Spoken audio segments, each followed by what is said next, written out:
সামন্ত রাজাদের ইতিহাস। দেখোরা গিন্নি লোক পাঠাইছিল বার কত, মায়ের জ্বর সে তারা শুনতে নাই চাই। আমাদের দিদি বুড়ি তখনও আছে, কুলতলায় বসে ছেঁড়া কম্বল মুড়ি দিয়ে বিড়ি পড়ছিল বুড়ি। শেষ তক বুড়ি সেদিন পড়া থেকে উঠায় মায়ের কাজ টুকুর করতে পাঠাইছিল বাবু ঘরে। অত বড় ফটক ঘেরা উঠান, অত বড় দরতলা, অত বড় বারান্দা, সব ঝাড় পাড় দিয়ে সাপ সুতরা করে আসছিলাম চললে। দেখোরা গিন্নি নাই ছাড়া এক গাদা এটা কাঠা ছুটা বাসন আমার সামনে এনে ধরে দিলেন। বলল, আমি তোমাকে ছুটা বাসন ধরতে লাগবো? বাবু গিন্নি শিগিরা কি বললি? যত বড় মূল হয় তত বড় কথা।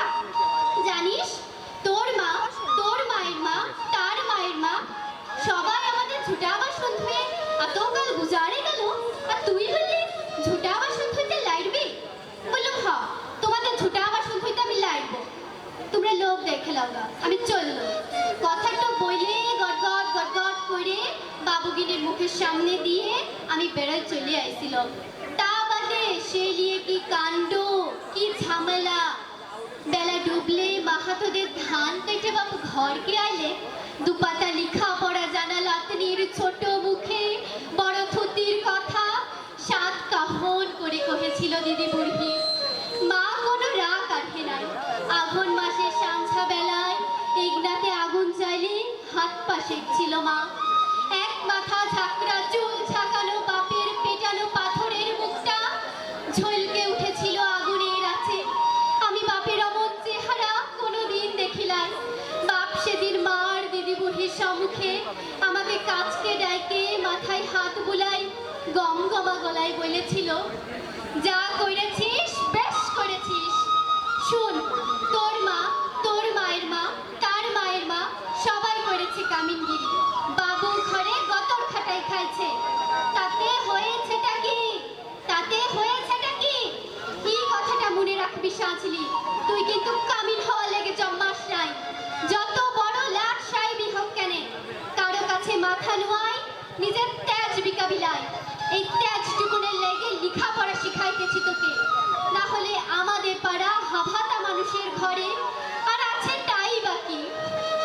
আমি জামবনির কুড়ি পাড়া শিবপুরীর বিটি সাজলি উঠে কবে গিয়ে সেই ক্লাস 7-এর কথা ভাবতে যাই টিভিওয়ালা কাগজওয়ালাদের সামনে।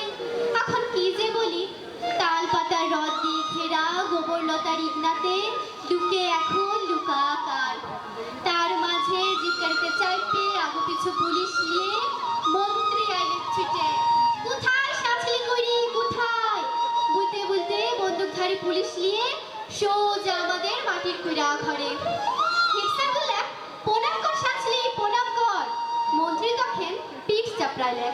পিঠ চাপড়াই বললেন, তুমি কামিন খাইতে মাধ্যমিকে প্রথম, তাই তোমাকে দেখতে আইলাম। সত্যি বড় গরিব অবস্থা উঠে। তোমাদের মতো মেয়ারা চাইতে উঠে আসে, তার লেগেই তো আমাদের পার্টি, তার লেগেই তো আমাদের সরকার। লাও 10,000 টাকা চেকটা এখন লাও। শোনো, আমরা তোমাকে আরো ফুল দিব, সম্বর্ধনা দিব, আরো দেদার টাকা তুলে দিব। এই টিভির লোক, কাগজের লোক কারা আছেন এদিকে আসেন। তখনই ছোট বড় কত রকমের সব ঝলকে উঠলো ক্যামেরা, ঝলকে উঠলো মন্ত্রীর মুখ। না না, মন্ত্রী লয়, মন্ত্রী লয়। ঝলকে উঠলো আমার বাপের মুখ, গনগনা আগুনের পাড়া, আগুন মানুষের মুখ। আমি তখনই বলে উঠলাম, না না, এই টাকা আমার নাই লাগবে। আপনারা যে আমাকে ফুল দিবেন, সম্বর্ধনা দিবেন বলছেন, তাও আমার নাই লাগবে। মন্ত্রী তখন ঢোক গিললেন। দেখোরা গিন্নির বড় বেটা, সে এখন পার্টির বড় লেটা। ভিড় ঠেলে সে সামনে এসে বললেন, কেনে কি হয়েছে রে সাজলি?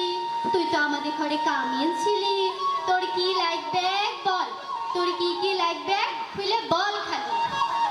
বললুম, আমার পাড়া শয়ে শয়ে আরো অনেক সাজলি আছে, আরো